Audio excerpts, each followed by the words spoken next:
Hey, it's Arrow, and this is Vocal Defrag. Vocal defragging is giving yourself the opportunity to ask some damn questions. Just ask the questions, and then question the answers. That's the biggest challenge. Don't just settle for whatever answer came into your heart. Ask the questions, question the answers. There's two different styles of defragging that I do. I have a journal that I've been doing since November of 2017, and then while sharing the journey of defragging with many creative people around the world, they were like, I've never heard of this before. How do I begin? Where do I find the confidence to be able to do it? And so that's when I thought, okay, show people how to do it, not by exposing your personal handwritten journals, but to, do some examples in the way of vocalizing it. And that's where I learned one valuable thing about vocal defragging. In a journal, it's only words on a page. When you're vocal defragging into your digital device, while taking a walk like I am through this beautiful forest in South Charlotte, North Carolina, when you're vocal defragging, it's your emotions, it's your pitch, your volume, your tone. When you go in there and listen to it, you study it, you can physically hear where you are, mentally and physically. This is vocal defragging. I was with comedian Jared Freed today. He's got a brand new show on Netflix, and it's like 37 and single. But one of the subjects that we got onto was how you know that this is a divided nation because people will pick the damnedest things to argue about. We were talking about hecklers. The way that hecklers will try to jump into the show because they think what they're saying is funny, when in reality, no, it's not. It's pretty far from being F-U-N-N-Y. But people will pick the damnedest things to argue about. Now, I come from Montana. I come from a big family. You had to survive by one way: fight for your right.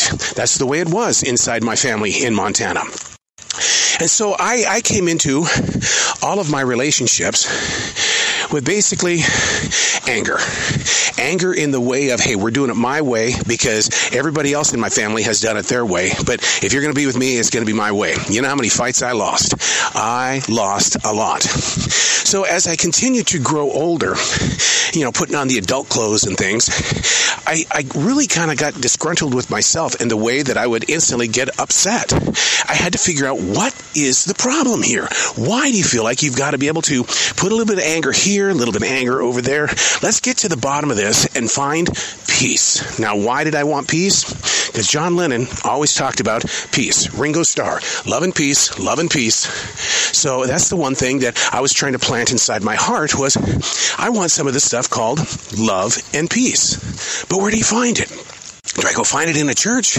Do I go find it, by reading books about motivation? I wanted to stop having the argument. Just like Jared Freed and I were talking about. People will have the damnedest things to argue about, and they will pick any subject just to argue, just to go through the motions of it. So the journey walked right into martial arts. We're going to figure out what is in the core of the mind, body, and soul. And what I learned was that you can find peace by making a choice. One simple choice. My choice is I don't want to have an argument with anybody. My choice is to take the time to listen, to hear your side of the story, and then to offer an idea as a way of testing the water. But if things heat up, step back and go a different direction. I know who the fire starters are around me every single day. I know who's going to pick an argument with me. But it's my choice to walk away. And that's one of the things that I learned as a martial artist. You don't walk up to the fight. You don't start the fight. Your goal on a daily basis is to figure out how you're not going to go into an area where you know there is going to be trouble. Walk around. Walk down the center of the road. Look at your life as being a highway. Which lane are you picking? You want to fight about it? No.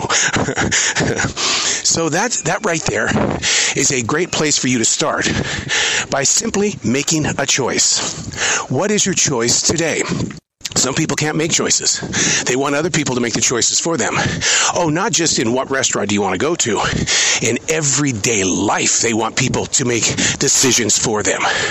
One of the things that really inspires me about being where I am on this highway is that I want to include others in this choice. It's not that I'm going to make a choice for them. I want to be able to make a choice that says, hey, look, this is what I'm going to do. You're going to learn something if your choice is to join me, but I'm going to give you the opportunity to do that. So you start looking at the picture through a wide view lens, looking at everything around you, and not just a singular lens in the way of, hey, it's all about me and I'm not going to change. It's so funny that Jared and I also talked about that. Our single people set in their way. And he was like, oh yeah. Now, this isn't just about being single, because the thing about being single can also be a single-minded person who is in a relationship. And yes, we are set in our ways. And when we get that way, what do? We become very protective of where we're walking, where we're growing. And man, somebody better not get in the way, because if they do, well, there we go. We are that divided nation. And I think sometimes that a divided nation starts with your personal journey. It starts with yourself. If you can't agree with yourself, then you're going to go find somebody to fight with. You can't deny it. We're all there. It seems to be the human thing. We've been doing it forever. We've read about those gigantic wars during the Egyptian times. You know, we saw the pictures of World War II, the Korean War. We see the wars that the human gets into. But is that really what you want to do? Is that really how you want to start your day, is to create a mess like that? You see the aftermaths of war. Go look at Paris. Go look at cities in Germany. Yeah, go look at places where war has been. You know, only Hollywood can clean up a city and rebuild it so Godzilla can come back and take on the town again.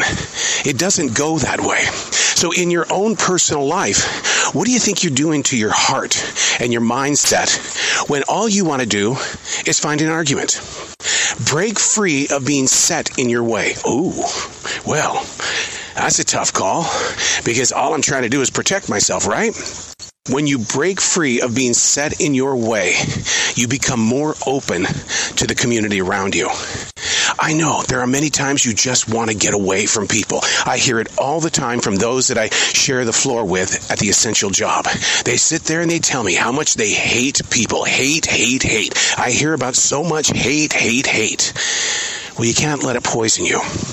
I realize that we all have to be very strong with our support, and we have to be great listeners, and we want to share the journey with anybody who's willing to learn with you. I get that. But the thing about it is, somewhere along the sidelines, one of you is going to start an argument, because we are a divided nation, and we're going to fight about things that really don't even matter. We know what's really going on deep inside of us, and we know how much the news penetrates our decision making. We may not start the fight trying to protect what it is that we don't believe in, but the thing is that we will take it out on people. And after the battle, it's no different than a city that's been under attack. You have all of those scars. They're never going to go away. They're scars. So why start the fight? Why do we have to be divided? Love and peace. Love and peace. I daily write. I vocal defrag, and I also do a defrag journal. I ask the questions and question the answers because I'm trying to understand the situation. When you do a defrag and you find yourself in a position of public appearance and something isn't sitting right in your soul and you just want to lay it out on the line, let people know how you feel about something, inside that mind, inside that heart, ask the questions and question the answers. Do I really want to get involved in this? What would be the final outcome? How can we find peace? Where would we like to plant even more peace? People will look up to you as a leader when you include them without judgment. Ask the questions, question the answers. The thing is, we've always been a divided nation.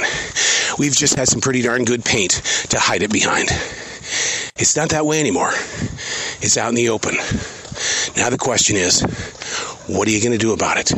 How are you going to help heal your heart before you reach anybody else? I'm Arrow, and that's Vocal Defrag.